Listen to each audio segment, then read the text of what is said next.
इंडोस TV देख रहे सारे ही दर्शकों का मैं गुरइकबाल सिंह स्वागत करदा। साडे पंजाब की एक त्रासदी रही है कि पंजाब दे विचों नौजवान अपनी रोजी रोटी के खातर विदेशों के विच जां आपां गल करिए तो अरब कंट्रीज़ दे विच जांदे रहिंदे आ, पर किते ना किते कई समस्यावां कारण जां जिहड़े सुपने लैके वो पंजाब की धरती तो उड़ान भरदे आ उस धरती के वल जिथों वो सोचते कि अपने सुपनिਆਂ ਨੂੰ खंभ लगा के वापस पंजाब परतणगे, जदों वो सुपने उत्थे पूरे नहीं हुंदे तो कई नौजवान आ जिहड़े मानसिक तौर पर कमज़ोर होने तो बाद जिहड़ी अपनी जान है वो उत्थे गवा दिंदे आ ते पिछे दे जांदे आ अपने मापिਆਂ ਨੂੰ, अपने माता पिता भैन भरा ते सके संबंधियों ਨੂੰ बहुत वड्डा दर्द।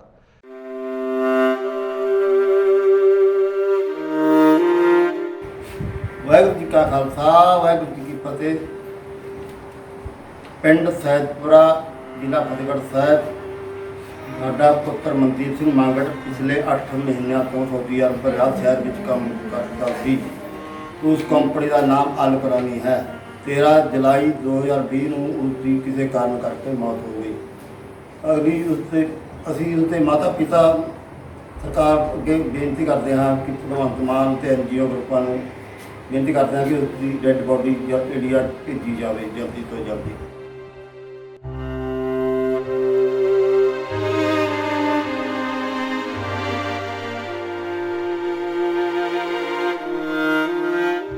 गरीबी की हालत में होने कारण बहुते नौजवानों को अपने देश की पंजाब की जिहड़ी मिट्टी तक भी नसीब नहीं हुंदी है। पर इस तरह के केसिस नूं हल करने वास्ते साडे ही पंजाबी नौजवान जिहड़े कि इन्हां विदेशों की धरती के उपर बैठ के ही जिहड़े आम लोगों की जिस तरह की किसी कोई समस्या आउंदी है तो उन्हां दी सहायता वास्ते हर पल तैयार रहिंदे आ। ते इसे ही तरह का एक नौजवान है जिहड़ा सऊदी अरब दे विच बैठा होया जिसका नाम है जस्सी बैंस। अज असीं उन्हां नाल गलबात करांगे ते नाल ही नाल साडे नाल मौजूद ने रमन शर्मा जो कि जस्सी बैंस की पूरी मदद करते हैं। वो भी एक सोशल एक्टिविस्ट ने जां इस तरह के फसे हुए लोगों की जिहड़ी मदद है वो इन्हां अरब कंट्रीज़ तो उन्होंने वापस पंजाब भेजण दे बाबत करते हैं। स्वागत है जी, पहला तुहाडा दोनों का स्वागत है इंडोस टीवी आस्ट्रेलिया ते। सत श्री अकाल भाजी ते सारे ही दर्शक वीरां दा ते इंडो टीवी चैनल दा ते तुहाडा जिन्हां ने सानूं एक वारी फेर इस चैनल दे माध्यम राਹੀਂ सारे वीरां तक जो साडी अपील हुंदी आ जां साडे जो काम हुंदे आ ओह पहुंचाउण दा तुसीं एक मकसद पूरा कीता हैगा जी। सो जस्सी वीर, पहला मैं तुहानूं सवाल यही पूछना चाहूँगा, जिहड़ा मनदीप सिंह मांगट नाम का जिहड़ा व्यक्ति आ, जिहड़ा पंजाबी नौजवान आ, इसकी जिहड़ी मौत हो जाती है तो किस तरह तुहानूं जिहड़ा हैगा इस दे बाबत पता लगता है तो तुसीं किस तरीके नाल इन्हां दी जिहड़ी मदद आ वो कीती है? भाजी मैं दसना चाहुंदा हैगा, मैं इत्थे एक बहुत एक ग्रुप चला रहा, बड़ा ग्रुप चला रहा जिहदे विच तकरीबन अपने सारी ही वीरां नूं पता हैगा। एक बलविंदर रेस्क्यू ऑपरेशन ग्रुप चला रहा। ਇਹਦੀ ਇੰਡੀਆ ਮਨੀ 1 ਕਰੋੜ 90 ਲੱਖ ਰੁਪਏ ਮੰਗੀ ਵੀ ਆ ਤੇ ਉਸ ਦੇ ਵਿੱਚ ਇੱਕ ਵੀਰ ਦਾ ਜੋ ਵੀ ਆਪਣਾ ਬਲਵਿੰਦਰ ਨਾਂ ਦਾ ਵੀਰ ਸੀਗਾ ਤੇ ਉਹਨਾਂ ਨੇ ਮੇਰੇ ਨਾਲ ਟਾਈ ਅਪ ਕੀਤਾ ਤੇ ਟਾਈ ਅਪ ਕਰਕੇ ਉਹਨਾਂ ਨੇ ਦੱਸਿਆ ਵੀ ਮੇਰੇ ਮਾਮਾ ਜੀ ਦਾ ਬੇਟਾ ਸਊਦੀ ਅਰਬ ਰਿਆਦ ਸਿਟੀ ਦੇ ਵਿੱਚ ਤੇ ਉਹਨਾਂ ਦੀ ਡੈਥ ਹੋ ਚੁੱਕੀ ਹੈ ਤੇ ਉਹਨਾਂ ਦੀ ਡੈਡ ਬੋਡੀ ਅਸੀਂ ਇੰਡੀਆ ਮੰਗਾਉਣਾ ਚਾਹੁੰਦੇ ਆ। ਤੇ ਜਿਵੇਂ ਮੈਂ ਤੁਹਾਨੂੰ ਪਹਿਲਾਂ ਵੀ ਦੱਸਿਆ ਸੀ ਇੰਟਰਵਿਊ ਦੇ ਵਿੱਚ ਤੇ ਮੈਂ ਹੁਣ ਵੀ ਦੱਸਣਾ ਚਾਹੁੰਦਾ ਹੈਗਾ ਵੀ ਸਾਡਾ ਇੱਕ ਪੂਰੇ ਵਰਲਡ ਲੈਵਲ ਤੋਂ ਗਰੁੱਪ ਆ ਹਰਨੇਕ ਰੰਧਾਵਾ ਹੈਲਪਲਾਈਨ ਕੈਨੇਡਾ ਤੇ ਜਿਸ ਦੇ ਵਿੱਚ ਅਸੀਂ ਹਰ ਇੱਕ ਕੰਟਰੀ ਦੇ ਵਿੱਚੋਂ ਸਾਡੇ ਬਹੁਤ ਵਧੀਆ ਵੀਰ ਤੋਂ ਸਾਡੇ ਨਾਲ ਜੁੜੇ ਹੋਏ ਨੇ। ਸਾਨੂੰ ਇੱਕ ਦੂਜੇ ਦਾ ਹਰ ਇੱਕ ਕੰਟਰੀ ਦੇ ਵਿੱਚੋਂ ਸਪੋਰਟ ਕਰਦੇ ਨੇ ਤੇ ਉਸੇ ਉੱਤੇ ਅਸੀਂ ਫਿਰ ਜਿਹੜੇ ਆਪਣੇ ਵੀਰ ਰਮਨ ਸ਼ਰਮਾ ਜੀ ਹੈ ਤੇ ਮੈਂ ਹਰਨੇਕ ਭਾਜੀ ਨਾਲ ਡਿਸਕਸ ਕਰਕੇ ਤੇ ਫਿਰ ਅਸੀਂ ਟਵੀਟ ਕੀਤਾ ਹੈਗਾ। ਟਵੀਟ ਕਰਨ ਤੋਂ ਬਾਅਦ ਜੋ ਵੀ ਉਹਨਾਂ ਦੀ ਪ੍ਰੋਸੈਸਿੰਗ ਸੀ ਉਹ ਸ਼ੁਰੂ ਹੋਈ ਆ ਤੇ ਜਿਹੜਾ ਉਹ ਵੀਰ ਦਾ ਕੇਸ ਸੀਗਾ ਭਾਜੀ ਉਹ ਇੱਕ ਸੁਸਾਈਡ ਕੇਸ ਸੀਗਾ ਤੇ ਜਿਹਦੇ ਕਰਕੇ ਉਹ ਕੇਸ ਬਹੁਤ ਜ਼ਿਆਦਾ ਮਤਲਬ ਵੇਟਿੰਗ ਦੇ ਵਿੱਚ ਚੱਲ ਰਿਹਾ ਸੀਗਾ। ਆਲਰੇਡੀ 2 ਮਾਹ ਤੋਂ ਉਸ ਨੂੰ ਪਹਿਲੀ ਹੋ ਚੁੱਕੇ ਸੀਗੇ ਤੇ ਬਾਕੀ ਤਕਰੀਬਨ ਮਹੀਨਾ ਕੋ ਹੋਰ ਲੱਗ ਗਿਆ ਤੇ ਜਿਹੜੀ ਇਹ ਕਾਰਵਾਈ ਹੈਗੀ ਬਾਕੀ ਆਪਣੇ ਜਿਹੜੇ ਰਮਨਵੀਰ ਜੀ ਹੈ ਤੇ ਇਹਨਾਂ ਨੇ ਹੀ ਇੰਡੀਆ ਵੈਸੀ ਨੂੰ ਟਵੀਟ ਕਰਕੇ ਜਿਹੜੀ ਕਾਰਵਾਈ ਅਗਲੀ ਸ਼ੁਰੂ ਕੀਤੀ ਸੀ। रमन, तुहानूं सवाल करना चाहुंदा कि किस तरीके नाल जदों तुहानूं इस केस के बाबत पता लगता है, जस्सी जी मतलब तुहानूं इस दे बाबत दस्सिया जांदा कि इस तरह एक पंजाबी नौजवान है जिहड़ा वो अपनी जीवन लीला इत्थे समाप्त कर चुक्या, तुसीं किस तरह की कार्रवाई की है, किस तरीके नाल जिहड़ा अंबैसी नूं इस केस नूं पुट अप करन जां इस केस संबंधी ਜਿਹੜੀ ਕਾਰਵਾਈ ਕਰਨ ਵਾਸਤੇ ਤੁਸੀਂ ਉਹਨਾਂ ਨੂੰ ਇਨਫੋਰਮੇਸ਼ਨ ਦਿੱਤੀ ਹੈ ਜੀ। ਸਤਿ ਸ਼੍ਰੀ ਅਕਾਲ ਜੀ। ਪਹਿਲਾਂ ਤਾਂ ਨਿਊਜ਼ ਟੀਵੀ ਦੇਖ ਰਹੇ ਸਾਰੇ ਵੀਰਾਂ ਨੂੰ ਬਹੁਤ ਬਹੁਤ ਸਤਿ ਸ਼੍ਰੀ ਅਕਾਲ ਤੇ ਤੁਹਾਡਾ ਬਹੁਤ ਬਹੁਤ ਧੰਨਵਾਦ ਜੀ ਜਿਹੜਾ ਤੁਸੀਂ ਸਾਨੂੰ ਮੌਕਾ ਦਿੱਤਾ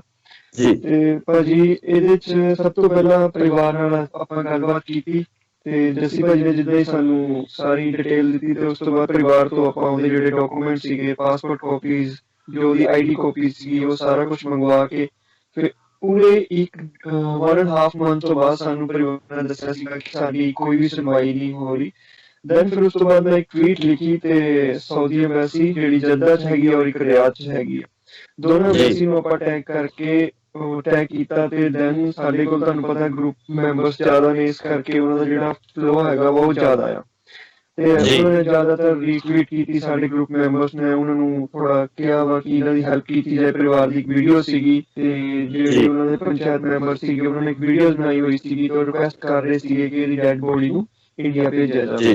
ਤੇ ਫਿਰ ਉਸ ਤੋਂ ਬਾਅਦ ਜਦੋਂ ਟਵੀਟ ਕੀਤੀ ਤੇ ਸਾਡੀ ਜਿਹੜੀ ਇੰਡੀਅਨ ਐਮਬੈਸੀ ਜਿਹੜੀ ਰਿਆਦ 'ਚ ਹੈਗੀ ਆ ਔਰ ਜੱਦਾ 'ਚ ਹੈਗੀ ਆ, ਉਹਨਾਂ ਨੇ ਬਹੁਤ ਵਧੀਆ ਸਾਨੂੰ ਰਿਸਪੌਂਸ ਦਿੱਤਾ ਤੇ ਉਹਨਾਂ ਨੇ ਉਸੇ ਵੇਲੇ ਕਾਰਵਾਈ ਕਰਨੀ ਸ਼ੁਰੂ ਕਰ ਦਿੱਤੀ ਤੇ ਪਰਿਵਾਰ ਨਾਲ ਲਗਾਤਾਰ ਕੰਟੈਕਟ 'ਚ ਰਹੇ ਤੇ ਫਿਰ ਉਸ ਤੋਂ ਬਾਅਦ ਜੋ ਕਿ ਸੁਸਾਈਡ ਕੇਸ ਸੀਗਾ ਉਹਦੇ ਕਰਕੇ ਜਦੋਂ ਸੁਸਾਈਡ ਕੇਸ ਸੀਗਾ ਤੇ ਉਹਨਾਂ ਨੇ ਉੱਥੋਂ ਦੀ ਗਵਰਨਮੈਂਟ ਪੁਲਿਸ ਜੋ ਵੀ ਹੈਗੀ ਇਨਵੈਸਟੀਗੇਸ਼ਨ ਕਰਦੀ ਹੈ, ਉਹਦੇ ਚੱਲਦੇ ਇਨਵੈਸਟੀਗੇਸ਼ਨ ਦੇ ਚੱਲਦੇ ਕੁਝ ਟਾਈਮ ਲੱਗ ਗਿਆ, ਕੁਝ ਟਾਈਮ ਪੀਰੀਅਡ ਸੀਗਾ, ਕੰਪਨੀ ਤੋਂ ਪੇਪਰ ਵਰਕ ਕਰਨਾ ਸੀਗਾ, ਐਮਬੈਸੀ ਤੋਂ ਪੇਪਰ ਵਰਕ ਕਰਨਾ ਸੀਗਾ ਤੇ ਉਹ ਜਿਹੜੀ ਡੈਡ ਬੋਡੀ ਆ ਉਹ 1.5 ਮੰਥ ਤੋਂ ਬਾਅਦ 20 ਸਤੰਬਰ ਨੂੰ ਇੰਡੀਆ ਨੂੰ ਭੇਜ ਦਿੱਤੀ। ਰਮਨ, ਕੀ ਕਾਰਨ ਹੋ ਸਕਦੀ ਹੈ? ਕਿਉਂਕਿ ਨੌਜਵਾਨ ਇੱਥੋਂ ਬੜੀਆਂ ਉਮੀਦਾਂ ਲੈ ਕੇ ਬੜੀਆਂ ਆਸਾਂ ਲੈ ਕੇ ਵਿਦੇਸ਼ ਦੀ ਧਰਤੀ ਵੱਲ ਰੁੱਖ ਕਰਦੇ ਆ, ਅਰਬ ਕੰਟਰੀਜ਼ ਦੇ ਵਿੱਚ ਜਾਂਦੇ ਆ, ਜਿਸ ਤਰੀਕੇ ਦੀ ਕਿਸੇ ਦੀ ਆਰਥਿਕ ਸਥਿਤੀ ਹੁੰਦੀ ਆ ਉਸ ਹਿਸਾਬ ਨਾਲ ਜਿਹੜੇ ਆਪਣੇ ਸਿਲੈਕਟਡ ਦੇਸ਼ਾਂ ਦੇ ਵਿੱਚ ਜਾ ਕੇ ਕੰਮ ਕਰਨ ਦੇ ਵਿੱਚ ਜਾਂਦੇ ਤੇ ਉੱਥੇ ਜਾ ਕੇ ਇੱਦਾਂ ਦੀਆਂ ਕੀ ਹਾਲਾਤ ਹੁੰਦੇ ਆ? ਕਿਉਂਕਿ ਸੁਣਨ ਦੇ ਵਿੱਚ ਇਹ ਵੀ ਆਉਂਦਾ ਕਿ ਜਿਹੜੇ ਅਰਬ ਕੰਟਰੀਜ਼ ਦੇ ਵਿੱਚ ਜਿਹੜੇ ਹਾਲਾਤ ਆ ਕੋਈ ਬਹੁਤੇ ਚੰਗੇ ਨਹੀਂ ਆ ਤੇ ਇਹਨਾਂ ਬੱਤਰ ਹਾਲਾਤਾਂ ਦੇ ਕਾਰਨ ਹੀ ਜਿਹੜੇ ਕਈ ਵਾਰੀ ਨੌਜਵਾਨ ਆ ਮਾਨਸਿਕ ਤੌਰ ਤੇ ਟੁੱਟ ਕੇ ਖੁਦਕੁਸ਼ੀ ਦੇ ਰਾਹ ਪੈ ਜਾਂਦੇ ਨੇ।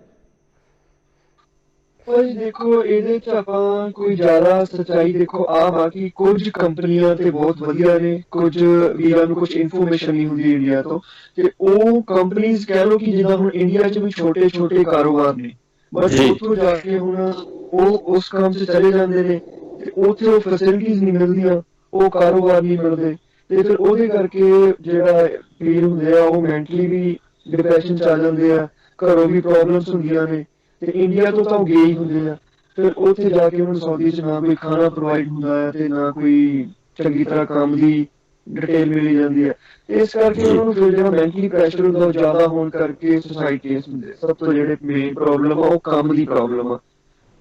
ਨਹੀਂ, ਇਸ ਤੋਂ ਬਾਅਦ ਜੱਸੀ ਤੁਹਾਨੂੰ ਪੁੱਛਣਾ ਚਾਹੂੰਗਾ ਕਿ ਜਿਸ ਤਰੀਕੇ ਨਾਲ ਤੁਸੀਂ ਸਾਊਦੀ ਦੇ ਵਿੱਚ ਖੁਦ ਕੰਮ ਕਰ ਰਹੇ ਹੋ, ਤੁਸੀਂ ਵੀ ਇੱਕ ਕੰਪਨੀ ਦੇ ਅੰਡਰ ਹੀ ਕੰਮ ਕਰ ਰਹੇ ਹੋ, ਕੀ ਨੌਜਵਾਨ ਜਿਹੜੇ ਨਵੇਂ ਆਉਣਾ ਚਾਹੁੰਦੇ ਨੇ ਜਾਂ ਜਿਨ੍ਹਾਂ ਨੌਜਵਾਨਾਂ ਨੇ ਆਪਣਾ ਅਪਲਾਈ ਕਰਨਾ ਜਾਂ ਉਹ ਸੋਚ ਰਹੇ ਨੇ ਕਿ ਅਸੀਂ ਸਾਊਦੀ ਜਾਣਾ ਜਾਂ ਕਿਸੇ ਵੀ ਅਰਬ ਕੰਟਰੀ ਦੇ ਵਿੱਚ ਜਾਣਾ, ਕਿੰਨਾਂ ਗੱਲਾਂ ਦਾ ਉਹਨਾਂ ਨੂੰ ਖਿਆਲ ਰੱਖਣਾ ਚਾਹੀਦਾ? ਉਹਦੇ ਬਾਬਤ ਜਿਹੜੀ ਵਿਸਤਾਰ ਦੇ ਵਿੱਚ ਜਿਹੜੀ ਜਾਣਕਾਰੀ ਸਾਨੂੰ ਦਿਓ ਜੀ। ਸਰ ਗੱਲ ਇਸ ਤਰ੍ਹਾਂ ਹੁੰਦੀ ਹੈ, ਜਿਹੜੇ ਵੀ ਏਜੰਟ ਹੁੰਦੇ ਆ ਦੇਖੋ ਇਹਨਾਂ ਨੇ ਤਾਂ ਸਿਰਫ ਇੱਕ ਜੋ ਉਹਨਾਂ ਦਾ ਬੰਦਾ ਹੁੰਦਾ ਉਹਨੂੰ ਭੇਜਣ ਦੀ ਤੱਕ ਮਤਲਬ ਰੱਖਿਆ ਹੁੰਦਾ ਤੇ ਇਹ ਸਾਡੀ ਹੀ ਰਿਸਪੌਂਸਿਬਿਲਿਟੀ ਬਣਦੀ ਹੈ ਵੀ ਜਿਹੜੇ ਆਪਣੇ ਸੱਜਣ ਜਾਂ ਮਿੱਤਰ ਸਾਊਦੀ ਅਰਬ ਗਏ ਹੋਏ ਜਾਂ ਕਿਸੇ ਵੀ ਕੰਟਰੀ ਦੇ ਵਿੱਚ ਗਏ ਹੋਏ ਹੈਗੇ ਆ, ਸਭ ਤੋਂ ਪਹਿਲਾਂ ਤਾਂ ਉਸ ਕੰਪਨੀ ਦੀ ਆਪਾਂ ਨੂੰ ਇੱਕ ਰਾਈਟ ਇਨਫੋਰਮੇਸ਼ਨ ਲੈਣੀ ਚਾਹੀਦੀ ਹੈ ਵੀ ਉਹ ਕੰਪਨੀ ਜੋ ਦੱਸ ਰਹੇ ਨੇ, ਏਜੰਟ ਦੱਸ ਰਹੇ ਨੇ ਵੀ ਉਹ ਸਹੀ ਹੈਗੀ ਆ, ਜਿੰਨੀ ਉਹਨਾਂ ਨੇ ਸੈਲਰੀ ਦੱਸੀ ਹੈ ਉਨੀ ਸੈਲਰੀ ਮਿਲ ਰਹੀ ਹੈ, ਜੋ ਟ੍ਰਿਪ ਸਿਸਟਮ ਦੱਸਿਆ ਉਹ ਟ੍ਰਿਪ ਸਿਸਟਮ ਹੈਗਾ ਜਾਂ ਓਵਰ ਟਾਈਮ ਜਿੰਨਾ ਹੈਗਾ ਉਹ ਹੈਗਾ ਕਿ ਨਹੀਂ ਹੈਗਾ। ਤੇ ਕਈ ਏਦਾਂ ਹੁੰਦੇ ਆ ਵੀ ਜਿਹੜੇ ਇੱਕ ਕਹਿੰਦੇ ਆ ਵੀ ਬੰਦੇ ਵੀ ਏਦਾਂ ਤੁਹਾਨੂੰ ਅਸੀਂ ਵੀਜ਼ਾ ਸਸਤਾ ਦਵਾ ਦਿੰਦੇ, ਜਿਹੜੇ ਸਾਡੇ ਵੀਜ਼ਾ ਦੀ ਸਭ ਤੋਂ ਵੱਡੀ ਕਮਜ਼ੋਰੀ ਹੈਗੀ ਆ ਉਹ ਕਮਜ਼ੋਰੀ ਇਹ ਹੈਗੀ ਆ, ਇਹ ਸਸਤਾ ਵੀਜ਼ਾ ਦੇਖਦੇ ਨੇ ਵੀ ਸਾਨੂੰ 50,000 ਦੇ ਵਿੱਚ ਜਾਂ 60,000 ਦੇ ਵਿੱਚ ਵੀਜ਼ਾ ਮਿਲ ਰਿਹਾ। ਉਹਦਾ ਰੀਜ਼ਨ ਕੀ ਹੁੰਦਾ? ਉਹ ਇੱਕ ਕਫੀਲ ਹੁੰਦਾ ਜਿਹਨੂੰ ਅਸੀਂ ਇੱਥੇ ਸੌਦੀ ਕਹਿੰਦੇ ਆ, ਉਹ ਇੱਥੇ ਸਸਤਾ ਵੀਜ਼ਾ ਲਿਆ ਕੇ ਉਹਨਾਂ ਕੋਲ ਫਸਾ ਦਿੰਦੇ ਆ, ਉਹਨਾਂ ਕੋਲ ਸਿਰਫ 10 ਜਾਂ 12 ਗੱਡੀਆਂ ਹੁੰਦੀਆਂ ਤੇ ਸੈਲਰੀ ਟਾਈਮ ਟੂ ਟਾਈਮ ਉਹਨਾਂ ਨੇ ਨਹੀਂ ਦੇਣੀ ਹੈਗੀ, ਬਾਕੀ ਹੋਰ ਮਤਲਬ ਮੈਡੀਕਲ ਦੇ ਵਿੱਚ, ਰਿਹਾਇਸ਼ ਵਿੱਚ, ਸਰ ਜਿਹਦੇ ਵਿੱਚ ਬਹੁਤ ਜ਼ਿਆਦਾ ਦਿੱਕਤ ਆਉਂਦੀ ਹੈ। ਜਿਵੇਂ ਰਮਨਵੀਰ ਜੀ ਨੇ ਦੱਸਿਆ ਹੈਗਾ, ਕੁਛ ਵੀ ਏਦਾਂ ਮਤਲਬ ਫੈਮਿਲੀ ਬੈਕ ਉਹਨਾਂ ਦੀ ਸਪੋਰਟ ਮਤਲਬ ਤਕੜੀ ਨਹੀਂ ਹੁੰਦੀ ਤੇ ਕੁਛ ਫਿਰ ਇੱਥੇ ਆ ਕੇ ਉਹਨਾਂ ਨੂੰ ਪ੍ਰੋਬਲਮਾਂ ਜਿਹੜੀਆਂ ਬਹੁਤ ਜ਼ਿਆਦਾ ਕ੍ਰੀਏਟ ਕਰਨੀਆਂ ਪੈਂਦੀਆਂ ਹੈਗੀਆਂ ਤੇ ਇਹਦਾ ਮਕਸਦ ਇਹ ਹੈਗਾ ਵੀ ਜੋ ਕਿਸੇ ਵੀ ਵੀਰ ਨੇ ਆਣਾ ਪ੍ਰੋਪਰ ਤੁਸੀਂ ਕੰਪਨੀ ਦੀ ਇਨਫੋਰਮੇਸ਼ਨ ਲੈ ਕੇ ਆਓ ਔਰ ਤੁਸੀਂ ਕੰਪਨੀ ਦੇ ਵਿੱਚ ਹੀ ਆਉਂਗੇ ਤਾਂ ਉਹ ਸਭ ਤੋਂ ਬੈਸਟ ਹੈਗਾ ਭਾਜੀ। ਜਿਹੜਾ ਇੱਥੇ ਸਾਊਦੀ ਦਾ ਜਾਂ ਬੱਦੂ ਦਾ ਵੀਜ਼ਾ ਹੈਗਾ ਉਹ ਪਰਫੈਕਟ ਨਹੀਂ ਹੈਗਾ, ਕੁਝ ਪਰਸੈਂਟ ਹੈਗੇ ਜਿਹੜੇ ਰਾਈਟ ਨੇ, ਬਟ ਇੱਥੇ ਬਹੁਤ ਜ਼ਿਆਦਾ ਸਾਡੇ ਬੰਦੇ ਕੇਸ ਆ ਰਹੇ ਆ ਵੀ ਭਾਜੀ ਅਸੀਂ ਇੱਥੇ ਫਸੇ ਵੇ ਇੱਥੇ ਫਸੇ ਵੇ। ਉਹਦਾ ਰੀਜ਼ਨ ਇਹੀ ਹੈ ਵੀ ਅਸੀਂ ਚੰਗੀ ਤਰ੍ਹਾਂ ਜੋ ਵੀ ਹੈਗੀ ਕੰਪਨੀ ਇਨਕੁਆਇਰੀ ਕਰਕੇ ਨਹੀਂ ਆਏ, ਸਿਰਫ ਅਸੀਂ ਸਸਤਾ ਵੀਜ਼ਾ ਦੇਖਣ ਤੇ ਉਹਦੇ ਉੱਤੇ ਅਸੀਂ ਆ ਕੇ ਇੱਥੇ ਫਸ ਜਾਂਦੇ। ਰਮਨ ਸ਼ਰਮਾ ਜੀ, ਕਿਤੇ ਨਾ ਕਿਤੇ ਇਹਦੇ ਵਿੱਚ ਗੱਲ ਇਹ ਤਾਂ ਨਹੀਂ ਹੈਗੀ ਵੀ ਜਿਹੜੇ ਸਾਡੇ ਨੌਜਵਾਨਾਂ ਦੇ ਸੁਪਨੇ ਵੱਡੇ ਹੁੰਦੇ ਆ ਉਹ ਜਲਦੀ ਅਮੀਰ ਹੋਣ ਦੀ ਜਿਹੜਾ ਸੁਪਨਾ ਲੈ ਕੇ ਆਉਂਦੇ ਆ, ਪਰ ਜਦੋਂ ਇੱਥੇ ਆ ਕੇ ਹਾਲਾਤ ਦੇਖਦੇ ਆ, ਸਖਤ ਮਿਹਨਤ ਕਰਨੀ ਪੈਂਦੀ ਹੈ, ਜਾਂ ਕਿਤੇ ਨਾ ਕਿਤੇ ਉਸ ਤਰ੍ਹਾਂ ਦੀਆਂ ਸਹੂਲਤਾਂ ਜਿਹੜੀਆਂ ਉਹਨਾਂ ਨੇ ਦਿਮਾਗ ਦੇ ਵਿੱਚ ਸੋਚੀਆਂ ਹੁੰਦੀਆਂ ਉਹ ਸਹੂਲਤਾਂ ਇੱਥੇ ਨਹੀਂ ਮਿਲ ਪਾਉਂਦੀਆਂ, ਤੇ ਉਸ ਕਰਕੇ ਜਿਹੜਾ ਨੌਜਵਾਨਾਂ ਡਿਪਰੈਸ਼ਨ ਦੇ ਵਿੱਚ ਚਲੇ ਜਾਂਦੇ ਆ। ਕੋਈ ਇੱਦਾਂ ਦਾ ਹੈ? ਬਿਲਕੁਲ ਭਾਜੀ, ਤੁਸੀਂ ਬਿਲਕੁਲ ਸਹੀ ਕੁਐਸਚਨ ਪੁੱਛਿਆ ਵਾ। ਇਹ ਬਿਲਕੁਲ ਭਾਜੀ ਐਵੇਂ ਵੀ ਹੈਗਾ ਵਾ, ਬਟ ਕੀ ਹੁੰਦਾ ਵਾ ਭਾਜੀ, ਆਪਾਂ ਜਦੋਂ ਵੀ ਕਿਸੇ ਕੰਪਨੀ 'ਚ ਜਾਂਦੇ ਆ ਨਾ, ਸਾਡਾ ਸਟਾਰਟਿੰਗ ਕੋਈ ਲਾਇਸੈਂਸ ਨਹੀਂ ਬਣ ਜਾਂਦਾ ਜਾਂ ਸਾਨੂੰ ਕੋਈ ਸਟਾਰਟਿੰਗ 'ਚ ਗੱਡੀ ਨਹੀਂ ਕੋਈ ਨਵੀਂ ਦੇ ਦਿੰਦਾ, ਬਟ ਅਸੀਂ ਇੰਡੀਆ ਤੋਂ ਬਹੁਤ ਜ਼ਿਆਦਾ ਸਾਡੀਆਂ ਖੁਆਇਸ਼ਾਂ ਹੁੰਦੀਆਂ ਕਿ ਸਾਨੂੰ ਸ਼ਾਇਦ ਗੱਡੀ ਵਧੀਆ ਮਿਲ ਜਾਣੀ ਆ ਜਾਂ ਸਾਡੇ ਕੋਲ ਜਾਂਦੇ ਲਾਇਸੈਂਸ ਮਿਲ ਜਾਣਾ ਵਾ, ਸਾਨੂੰ ਕੁਝ ਹੋਰ ਕੰਮ ਕਰਨਾ ਹੀ ਨਹੀਂ ਪੈਣਾ। ਬਟ ਇਹ ਸਭ ਗਲਤ ਆ। ਦੇਖੋ, ਸਾਨੂੰ ਸਟਾਰਟਿੰਗ 'ਚ ਜਾ ਕੇ ਕੰਪਨੀ ਜਦੋਂ ਤੱਕ ਲਾਇਸੈਂਸ ਨਹੀਂ ਬਣਦਾ ਸਾਨੂੰ ਕਈ ਕੰਮ ਕਰਨੇ ਪੈਂਦੇ ਛੋਟੇ ਵੱਡੇ, ਤੇ ਉਹ ਕਈ ਵੀਰਾਂ ਨੇ ਸੋਚਿਆ ਨਹੀਂ ਹੁੰਦਾ ਤੇ ਉਹ ਫਿਰ ਪਰੇਸ਼ਾਨੀਆਂ ਦਾ ਸਾਹਮਣਾ ਕਰਨਾ ਪੈਂਦਾ। ਤੇ ਉਹ ਜਿਹੜਾ ਪੈਸਾ ਆ ਉਹ ਵੀ ਘੱਟ ਸੈਲਰੀ ਮਿਲਦੀ ਹੈ ਜਦੋਂ ਲਾਇਸੈਂਸ ਨਹੀਂ ਬਣਦਾ। ਜਦੋਂ ਫਿਰ ਲਾਇਸੈਂਸ ਬਣ ਜਾਂਦਾ, ਕਿਸੇ ਵੀ ਕਿਤੇ 'ਚ ਜਾਣ ਤੋਂ ਬਾਅਦ ਜਦੋਂ ਤੁਹਾਡਾ ਐਕਸਪੀਰੀਅੰਸ ਬਣਦਾ ਹੈ, ਕੰਮ ਉਦੋਂ ਹੀ ਲਾਈਨ ਤੇ ਆਉਂਦਾ ਹੈ ਤੇ ਪੈਸੇ ਵੀ ਉਦੋਂ ਹੀ ਬਣਦੇ ਆ। ਜੇ ਤੁਸੀਂ ਕਹੋ ਕਿ ਸਟਾਰਟਿੰਗ 'ਚ ਜਾ ਕੇ ਅਸੀਂ ਇੰਡੀਆ ਤੋਂ ਜਾ ਕੇ ਡਾਇਰੈਕਟਲੀ ਅਸੀਂ ਸਾਰੇ ਕੰਮ ਸਾਨੂੰ ਵਧੀਆ ਮਿਲ ਜਾਣੇ ਆ, ਉਹ ਵੀ ਥੋੜਾ ਵੀਰਾਂ ਨੂੰ ਮੈਂਟਲੀ ਪ੍ਰਿਪੇਅਰ ਹੋਣਾ ਪੈਣਾ। ਇੰਡੀਆ ਤੋਂ ਆਉਣ ਤੋਂ ਪਹਿਲਾਂ ਮੈਂਟਲੀ ਪ੍ਰਿਪੇਅਰ ਹੋ ਕੇ ਆਓ ਕਿ ਸਾਨੂੰ ਜਦੋਂ ਵੀ ਅਸੀਂ ਇੰਡੀਆ ਤੋਂ ਤੁਰਨਾ ਵਾ ਤੇ ਸਾਨੂੰ ਮੁਸ਼ਕਿਲਾਂ ਦਾ ਸਾਹਮਣਾ ਕਰਨਾ ਹੀ ਪੈਣਾ। ਤੇ ਉਹ ਇਹਦੇ ਨਾਲ ਮੈਂ ਭਾਜੀ ਇੱਕ ਹੋਰ ਜਿਹੜੀ ਗੱਲ ਕਹਿਣਾ ਚਾਹੁੰਦਾ ਆ, ਹੁਣ 2020 ਚ ਕਰੋਨਾ ਦੇ ਚੱਕਰ 'ਚ ਬਹੁਤ ਜ਼ਿਆਦਾ ਕੰਟਰੀਆਂ ਇੱਥੇ ਐਕਸੈਪਟ ਨਹੀਂ ਕਰ ਰਹੀਆਂ, ਕਿਉਂਕਿ ਜਿਹੜੇ ਇੱਥੋਂ ਵੀਰ ਗਏ ਨੇ ਉਹੀ ਆਉਣ ਦੇ ਆ ਨਹੀਂ ਸਕਦੇ, ਕਿਉਂਕਿ ਕੋਈ ਕਿਤੋਂ ਬਾਹਰ ਦੁਬਈ ਆ ਰਹੇ ਨੇ, ਕੋਈ ਕਿਤੋਂ ਆ ਰਹੇ ਨੇ, ਫਲਾਈਟਾਂ ਡਾਇਰੈਕਟ ਨਹੀਂ ਚੱਲ ਰਹੀਆਂ। ਤੇ ਮੈਂ ਸਾਰੇ ਵੀਰਾਂ ਨੂੰ ਹੱਥ ਜੋੜ ਕੇ ਬੇਨਤੀ ਕਰਦਾ ਤੁਹਾਡੇ ਟੀਵੀ ਦੇ ਰਾਹੀਂ ਕਿ ਜਿਹੜੇ ਵੀ 2020 ਚ ਕਿਸੇ ਵੀ ਕੰਟਰੀ 'ਚ ਮੂਵ ਹੋਣ ਦੀ ਹਜੇ ਲੋੜ ਨਹੀਂ ਹੈਗੀ। ਕੁਝ ਏਜੰਟਾਂ ਨੇ ਕੀ ਫੜਿਆ ਵਾ ਕਿ ਭਾਜੀ ਹੁਣ ਇਸ ਕੰਪਨੀ ਦੀ ਵੈਕੈਂਸੀ ਆ ਗਈ, 4 ਦਿਨ ਤੇ ਤੁਹਾਨੂੰ ਲੈਟਰ ਪੈਡ ਦੇ ਦਿੰਦੇ ਆ ਕਿ ਤੁਹਾਡੀ ਇੰਨੀ ਸੈਲਰੀ ਆ ਬਿਨਾਂ ਇੰਟਰਵਿਊ ਤੋਂ। ਉਹ ਭਾਜੀ ਬਿਲਕੁਲ ਫੇਕ ਆ, ਬਿਲਕੁਲ ਫੇਕ ਆ। 2020 ਚ ਕਿਸੇ ਅਰਬ ਕੰਟਰੀ 'ਚ ਮੇਰੇ ਹਿਸਾਬ ਨਾਲ ਭਾਜੀ ਕਿਸੇ ਕੰਪਨੀ ਨੂੰ ਵੀ ਲੋੜ ਨਹੀਂ ਹੈਗੀ, ਤੇ ਨਾ ਹੀ 2020 ਚ ਕਿਤੇ ਮੂਵ ਹੋਣ ਦੀ ਲੋੜ ਹੈਗੀ, ਕਿਉਂਕਿ ਭਾਜੀ ਕਰੋਨਾ ਦੇ ਚੱਕਰ 'ਚ ਦੂਜੇ ਨੰਬਰ ਤੇ ਇੰਡੀਆ ਵਾ। ਤੇ ਇੰਡੀਆ ਤੋਂ ਉਹ ਕਿੱਦਾਂ ਲੈ ਲੈਣਗੇ, ਉਹ ਵੈਕੈਂਸੀਜ਼ ਨਹੀਂ ਭੇਜਦੇ। ਮਤਲਬ ਇਸ ਦੇ ਸਮੇਂ ਜਿਹੜਾ ਨੌਜਵਾਨਾਂ ਨੂੰ ਵੀ ਸੁਚੇਤ ਹੋਣ ਦੀ ਲੋੜ ਹੈ ਕਿ ਉਹ ਕਿਸੇ ਕਿਸਮ ਦੇ ਏਜੰਟ ਦੇ ਝਾਂਸੇ ਦੇ ਵਿੱਚ ਨਾ ਆਉਣ, ਤੇ ਨਾ ਹੀ ਆਪਣੀ ਜਿਹੜੀ ਮਿਹਨਤ ਦੀ ਕਮਾਈ ਹੈ ਇਹਨਾਂ ਏਜੰਟਾਂ ਦੇ ਹੱਥਾਂ ਦੇ ਵਿੱਚ ਦੇਣ। ਇਸ ਸਮੇਂ ਜੱਸੀ, ਤੁਹਾਨੂੰ ਸਵਾਲ ਕਰਨਾ ਚਾਹੂੰਗਾ ਕਿ ਜਿਹੜਾ ਮਨਦੀਪ ਮੰਗਟ ਨਾਮ ਦੇ ਨੌਜਵਾਨ ਦੀ ਆਪਾਂ ਗੱਲ ਕਰ ਰਹੇ ਹਾਂ ਕਿ ਉਹਨੇ ਇੱਥੇ ਸੁਸਾਈਡ ਕੀਤਾ, ਕੁਝ ਕਾਰਨਾਂ ਦਾ ਪਤਾ ਲੱਗ ਸਕਿਆ ਕਿ ਕਿਹੜੇ ਕਾਰਨ ਸਨ ਜਿਹਦੇ ਕਰਕੇ ਮਨਦੀਪ ਨੂੰ ਮਜਬੂਰ ਹੋਣਾ ਪਿਆ ਕਿ ਉਹ ਐਡਾ ਵੱਡਾ ਸਟੈਪ ਹੈ ਜਿਹੜਾ ਉਹ ਆਪਣੀ ਜ਼ਿੰਦਗੀ ਨੂੰ ਖਤਮ ਕਰਨ ਦੇ ਲਈ ਜਿਹੜਾ ਚੁੱਕੇ? ਇਹਦੇ ਪਿੱਛੇ ਕੀ ਰੀਜ਼ਨ ਕੋਈ ਸਾਹਮਣੇ ਆਏ, ਤੱਥ ਪਤਾ ਲੱਗਿਆ? ਨਹੀਂ ਭਾਜੀ, ਹਾਲੇ ਤੱਕ ਤਾਂ ਕੋਈ ਰੀਜ਼ਨ ਨਹੀਂ ਹੋਇਆ ਹਾਲੇ, ਤੇ ਜਿਵੇਂ ਰਮਨ ਭਾਜੀ ਦੱਸਿਆ ਆਪਣਾ ਇਨਕੁਆਇਰੀ ਚੱਲ ਰਹੀ ਹੈ। ਜਦੋਂ ਵੀ ਕੋਈ ਸਾਹਮਣੇ ਆਏਗਾ ਤੇ ਤੁਹਾਨੂੰ ਦੱਸਿਆ ਜਾਊਗਾ, ਪਰ ਫਿਲਹਾਲ ਹਾਲੇ ਕੁਝ ਵੀ ਨਹੀਂ ਭਾਜੀ ਪਤਾ ਲੱਗਿਆ ਵੀ ਕੀ ਪ੍ਰੋਬਲਮ ਸੀ, ਵੀਰ ਨੇ ਕਿਉਂ ਸੁਸਾਈਡ ਕੀਤਾ ਸੀਗਾ। ਉਹਦੇ ਪਰਿਵਾਰ ਦੀ ਕੋਈ ਮਾਲੀ ਮਦਦ ਇੱਥੋਂ ਜਿਨ੍ਹਾਂ ਕੋਲੇ ਮਨਦੀਪ ਕੰਮ ਕਰਦਾ ਸੀ, ਜਿਨ੍ਹਾਂ ਨਾਲ ਮਨਦੀਪ ਦਾ ਕੰਟਰੈਕਟ ਸੀ ਵਰਕਿੰਗ ਦਾ, ਉਹਨਾਂ ਵੱਲੋਂ ਕੋਈ ਉਸ ਪਰਿਵਾਰ ਦੀ ਮਦਦ ਕਿਸੇ ਤਰ੍ਹਾਂ ਦੀ ਕੀਤੀ ਗਈ ਹੈ ਜਾਂ ਕਰਨਗੇ ਆਉਣ ਵਾਲੇ ਸਮੇਂ ਦੇ ਵਿੱਚ?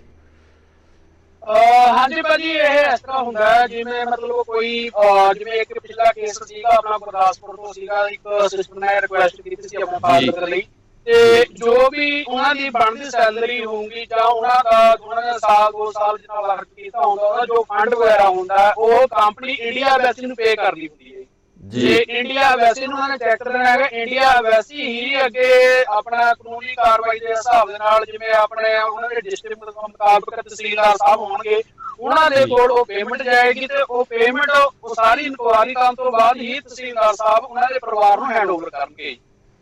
ਜੀ ਰਮਨ ਸ਼ਰਮਾ ਜੀ, ਤੁਹਾਨੂੰ ਮੈਂ ਆਖਰੀ ਸਵਾਲ ਕਰਨ ਲੱਗਿਆ ਕਿ ਜੋ ਨੌਜਵਾਨ ਇਸ ਸਮੇਂ ਦੁਬਈ ਦੇ ਵਿੱਚ ਜਾਂ ਕਿਸੇ ਹੋਰ ਅਰਬ ਕੰਟਰੀ ਦੇ ਵਿੱਚ ਫਸੇ ਹੋਏ ਆ, ਉਹਨਾਂ ਲਈ ਤੁਸੀਂ ਕੀ ਸੁਨੇਹਾ ਦੇਣਾ ਚਾਹੋਗੇ ਕਿ ਉਹ ਇਸ ਸਮੇਂ ਭਾਰਤ ਵਾਪਸ ਜਾਣ ਦੇ ਹਾਲਾਤਾਂ ਦੇ ਵਿੱਚ ਹਨ ਜਾਂ ਕਿਸ ਤਰੀਕੇ ਨਾਲ ਉੱਥੇ ਹੀ ਰਹਿ ਕੇ ਆਪਣੇ ਆਪ ਨੂੰ ਬਚਾ ਸਕਦੇ ਆ, ਸਰਵਾਈਵ ਕਰ ਸਕਦੇ ਆ, ਤਾਂ ਜੋ ਕੋਈ ਮਨਦੀਪ ਵਰਗੀ ਜਿਹੜੀ ਘਟਨਾ ਹੈ ਉਹ ਕਿਸੇ ਹੋਰ ਨੌਜਵਾਨ ਨਾਲ ਨਾ ਵਾਪਰੇ। ਇੱਕ ਮੈਸੇਜ, ਇੱਕ ਸੁਨੇਹਾ ਜ਼ਰੂਰ ਦਿਓ। ਭਾਜੀ ਦੇਖੋ, ਮੇਰੇ ਵੱਲੋਂ ਇਹੀ ਸੁਨੇਹਾ ਵਾ ਕਿ ਜਦੋਂ ਵੀ ਕਿਸੇ ਕੰਟਰੀ 'ਚ ਅਸੀਂ ਜਾਂਦੇ ਆ, ਪਹਿਲੀ ਗੱਲ ਤੇ ਉੱਥੇ ਇਲੀਗਲ ਹੋਣ ਦੀ ਲੋੜ ਕਿਸੇ ਨੂੰ ਵੀ ਨਹੀਂ ਹੈਗੀ। ਠੀਕ ਹੈ ਜੀ। ਕੁਝ ਵੀ ਸਾਡੇ ਕੀ ਕਰਦੇ ਆ ਭਾਜੀ, ਜਿਹੜੇ ਜ਼ਿਆਦਾਤਰ ਚਾਂਸਿਸ ਔਰ ਸਾਡੇ ਤੋਂ ਕੇਸ ਆਉਂਦੇ ਆ, ਉਹਨਾਂ ਦਾ ਕੀ ਹੁੰਦਾ ਭਾਜੀ, ਉਹਨਾਂ ਦੀ ਆਈਡੀ ਨਹੀਂ ਹੁੰਦੀ, ਆਈਡੀ ਆਲਰੇਡੀ ਖਤਮ ਹੋ ਚੁੱਕੀ ਹੁੰਦੀ ਜੀ। ਉਹਦਾ ਤਾਂ ਉਸ ਕੰਟਰੀ 'ਚ ਰੈਕਰਡ ਹੀ ਕੋਈ ਨਹੀਂ ਹੈ, ਉਹ ਕਿਸੇ ਮੈਡੀਕਲ ਫੈਸਿਲਿਟੀ ਨਹੀਂ ਲੈ ਸਕਦੇ, ਕਿਸੇ ਹਸਪੀਟਲ 'ਚ ਜਾ ਕੇ ਮੈਡੀਸਨ ਨਹੀਂ ਲੈ ਸਕਦੇ, ਕਿਉਂਕਿ ਉਹਨਾਂ ਕੋਲ ਤੇ ਆਈਡੀ ਨਹੀਂ ਹੈਗੀ। ਤੁਸੀਂ ਪ੍ਰੋਪਰ ਉਹਨਾਂ ਕੋਲ ਰੀਨਿਊ ਵੀਜ਼ਾ ਨਹੀਂ ਕਰਵਾ ਰਹੇ, ਤੇ ਤੁਹਾਡੀ ਹੈਲਪ ਕੰਟਰੀ ਕਿੱਥੋਂ ਕਰੂਗੀ? ਮੈਡੀਕਲ ਫੈਸਿਲਿਟੀ ਨਹੀਂ ਦਊਗੀ। ਤੇ ਮੈਂ ਸਾਰੇ ਵੀਰਾਂ ਨੂੰ ਹੱਥ ਜੋੜ ਕੇ ਬੇਨਤੀ ਵੀ ਕਰਦਾ ਕਿ ਜਦੋਂ ਤੁਹਾਨੂੰ ਲੱਗਦਾ ਵਾ ਕਿ ਤੁਹਾਡਾ ਵੀਜ਼ਾ ਰੀਨਿਊ ਨਹੀਂ ਹੋ ਰਿਹਾ ਜਾਂ ਕੁਝ ਵੀ ਇਦਾਂ ਦੀ ਪ੍ਰੋਬਲਮ ਆਉਂਦੀ ਹੈ, ਤੇ ਉਸ ਤੋਂ ਪਹਿਲਾਂ ਉਹ ਕੰਟਰੀ ਨੂੰ ਛੱਡ ਦਿਆ ਕਰੋ, ਲੀਵ ਕਰ ਦਿਆ ਕਰੋ। ਆਪਣਾ ਇੰਡੀਆ ਹੈਗਾ ਵਾ, ਉੱਥੇ ਵਾਪਸ ਜਾ ਕੇ ਤੁਸੀਂ ਦੁਬਾਰਾ ਕਿਸੇ ਕੰਟਰੀ 'ਚ ਆ ਸਕਦੇ ਹੋ, ਬਟ ਇਲੀਗਲ ਹੋਣ ਦੀ ਬਜਾਏ ਉੱਥੇ ਪ੍ਰੋਬਲਮ ਕ੍ਰੀਏਟ ਨਾ ਕਰੋ, ਤੁਹਾਡੇ ਲਈ ਵੀ, ਆਪਣੀ ਫੈਮਿਲੀ ਲਈ ਵੀ। ਬਟ ਅਸੀਂ ਕੀ ਕਰਦੇ ਹਾਂ, ਕੁਝ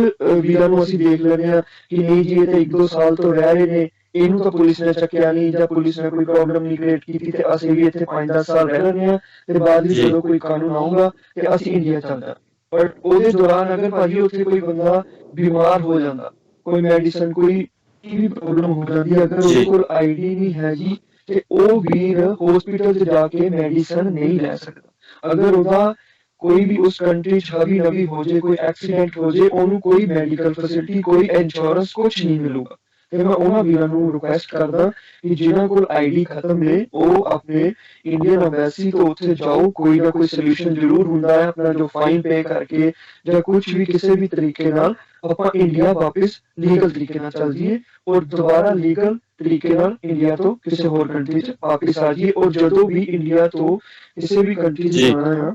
ਉਸ ਕੰਪਨੀ ਦਾ ਨਾਮ ਗੂਗਲ ਤੇ ਤੁਸੀਂ ਲਿਖ ਕੇ ਇੱਕ ਵਾਰ ਚੈੱਕ ਤਾਂ ਕਰ ਲਿਆ ਕਰੋ ਕਿ ਇਹ ਕੰਪਨੀ ਹੈਗੀ ਵੀ ਹੈ ਕਿ ਨਹੀਂ ਹੈ। ਜੋ ਸਾਨੂੰ ਏਜੰਟ ਬੋਲ ਰਿਹਾ ਵਾ, ਸਾਰੀਆਂ ਗੱਲਾਂ ਏਜੰਟਾਂ ਤੇ ਨਾ ਛੱਡ ਦਿਆ ਕਰੋ ਕਿ ਅਸੀਂ ਏਜੰਟ ਨੂੰ ਪੈਸੇ ਦੇ ਰਹੇ ਹਾਂ ਤੇ ਏਜੰਟ ਹੀ ਸਾਨੂੰ ਕੰਪਨੀ ਵਧੀਆ ਪ੍ਰੋਵਾਈਡ ਕਰਕੇ ਦੇਵੇ, ਏਜੰਟ ਹੀ ਸਭ ਕੁਝ। ਏਜੰਟ ਕਿਉਂ ਕਰਕੇ ਦੇਵੇ? ਉਹਨੇ ਤੇ, ਉਹਦਾ ਤੇ ਬਿਜ਼ਨਸ ਆ, ਉਹਨੇ ਤੇ ਪੈਸੇ ਲੈਣੇ, ਉਹਨੇ ਤੁਹਾਨੂੰ ਭੇਜ ਦੇਣਾ। ਉਹਦੀ ਟੈਨਸ਼ਨ ਨਹੀਂ ਹੈਗੀ ਕਿ ਬਾਅਦ ਵਿੱਚ ਤੁਸੀਂ ਉਹਨੂੰ 2 ਸਾਲ ਨੂੰ ਕਹੋ ਕਿ ਮੇਰੀ ਕੰਪਨੀ ਮੈਨੂੰ ਪੇ ਨਹੀਂ ਕਰ ਰਹੀ, ਮੇਰੀ ਇਹ ਨਹੀਂ ਕਰ ਰਹੀ। ਉਹਦਾ ਕੀ ਕੰਟਰੈਕਟ ਹੈ? ਉਹਨੇ ਤਾਂ ਸਿਰਫ ਬੰਦੇ ਭੇਜਣੇ ਸੀ, ਮੈਨ ਪਾਵਰ ਭੇਜਣੀ ਸੀ, ਉਹਨੇ ਭੇਜ ਦਿੱਤੀ ਜੀ। ਬਟ ਜਿਹੜਾ ਸਭ ਤੋਂ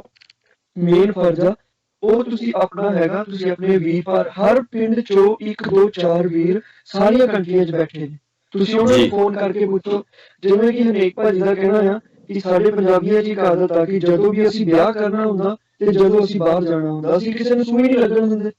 ਫਿਰ ਜਦੋਂ ਅਸੀਂ ਫਸ ਜਾਂਦੇ ਆ, ਫਿਰ ਸਾਨੂੰ ਪ੍ਰੋਬਲਮ ਕ੍ਰੀਏਟ ਹੁੰਦੀ ਹੈ। ਇਸ ਕਰਕੇ ਜਦੋਂ ਵੀ ਜਾਣਾ ਕਿਸੇ ਕੰਟਰੀ 'ਚ, ਜਿਹੜੀ ਵੀ ਕੰਪਨੀ 'ਚ ਜਾਣਾ ਹੈ, ਜਾਂ ਤਾਂ ਕਿਸੇ ਵੀਰ ਭਰਾ ਨੂੰ ਪੁੱਛੋ। ਤੇ ਜਿਵੇਂ ਕਿ ਦੇਖੋ, ਹਨੇਕ ਨਵਾਂ ਹੈਲਪਲਾਈਨ ਕੈਨੇਡਾ 'ਚ ਸਾਡੇ ਕਿੰਨੇ ਵੀਰ ਨੇ, ਫ੍ਰੀ ਆਫ ਕੋਸਟ 3800 ਵੀਰ ਨੇ, ਜਿਹੜੇ ਕਿ ਸਾਰੀਆਂ ਕੰਟਰੀਆਂ 'ਚ ਬੈਠੇ ਹੋਏ ਨੇ। ਔਰ ਇਨਫੋਰਮੇਸ਼ਨ A to Z, ਕਿਸੇ ਵੀ ਕੰਪਨੀ 'ਚ ਜਾਣਾ, ਤੁਸੀਂ ਇੱਕ ਮੈਸੇਜ ਕਰੋ, ਤੁਹਾਨੂੰ ਵਿਦਿਨ 1 ਆਵਰ 2 ਆਵਰਸ ਉਹ ਕੰਪਨੀ ਬਾਰੇ ਤੁਹਾਨੂੰ ਡਿਟੇਲ ਦੇ ਦੇਣਗੇ ਕਿ ਹਾਂਜੀ ਕੰਪਨੀ ਦਾ ਇਹ ਦੋਸਤ ਵੀਰ ਕੰਮ ਕਰਦਾ, ਉਹ ਵਧੀਆ ਕੰਪਨੀ ਆ, ਜੇ ਨਹੀਂ ਕੰਪਨੀ ਵਧੀਆ ਹੈਗੀ, ਇਹਦਾ ਪਤਾ ਲੱਗਦਾ ਰਹਿੰਦਾ। ਇਦਾਂ ਹੀ ਤੁਸੀਂ ਜਦੋਂ ਵੀ ਕਿਸੇ ਕੰਪਨੀ 'ਚ ਜਾਣਾ, ਤੁਸੀਂ ਗੂਗਲ ਤੇ ਇੱਕ ਵਾਰ ਲਿਖੋ ਤਾਂ ਸਹੀ ਉਸ ਕੰਪਨੀ ਦਾ ਨਾਮ, ਤੁਹਾਨੂੰ ਬਾਇਓਡਾਟਾ ਰਿਵਿਊ ਆ ਜਾਊਗਾ ਉਹਦਾ। ਤੇ ਇਹ ਵੀਰਾਂ ਨੂੰ ਕਰਨ ਦੀ ਲੋੜ ਹੈ, ਬਟ ਆਪਾਂ ਕਰਦੇ ਨਹੀਂ। ਅਸੀਂ ਕਹਿੰਦੇ ਹਾਂ ਕਿ ਏਜੰਟ ਨੂੰ ਅਸੀਂ ਪੈਸੇ ਦੇ ਦਿੱਤੇ, ਏਜੰਟ ਹੀ ਸਭ ਕੁਝ ਕਰੇ। ਜੀ ਬਿਲਕੁਲ ਜੀ, ਤੁਸੀਂ ਸਾਡੇ ਲਈ ਸਮਾਂ ਕੱਢਿਆ। ਜੱਸੀ ਬੈਂਸ ਜੀ, ਰਮਨ ਸ਼ਰਮਾ ਜੀ, ਤੁਹਾਡਾ ਬਹੁਤ ਬਹੁਤ ਸ਼ੁਕਰੀਆ। ਤੇ ਸਭ ਤੋਂ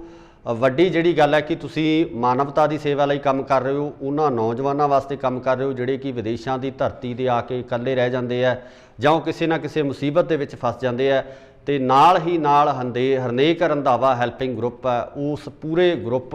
ਨੂੰ ਜਿਹੜਾ ਅਸੀਂ ਇੱਕ ਵਧਾਈ ਦਿੰਦੇ ਹਾਂ ਕਿ ਤੁਸੀਂ ਮਾਨਵਤਾ ਦੀ ਸੇਵਾ ਲਈ ਸਮਰਪਿਤ ਹੋ, ਬਿਨਾਂ ਕਿਸੇ ਲਾਲਚ ਤੋਂ, ਬਿਨਾਂ ਕਿਸੇ ਪੈਸੇ ਦੇ ਲੈਣ ਦੇਣ ਤੋਂ ਜਿਹੜਾ ਹੈਗਾ ਪੂਰੀ ਤਰ੍ਹਾਂ ਨਾਲ ਸਮਰਪਿਤ ਹੋ। ਸਾਡੇ ਵੱਲੋਂ ਬਹੁਤ ਬਹੁਤ ਧੰਨਵਾਦ।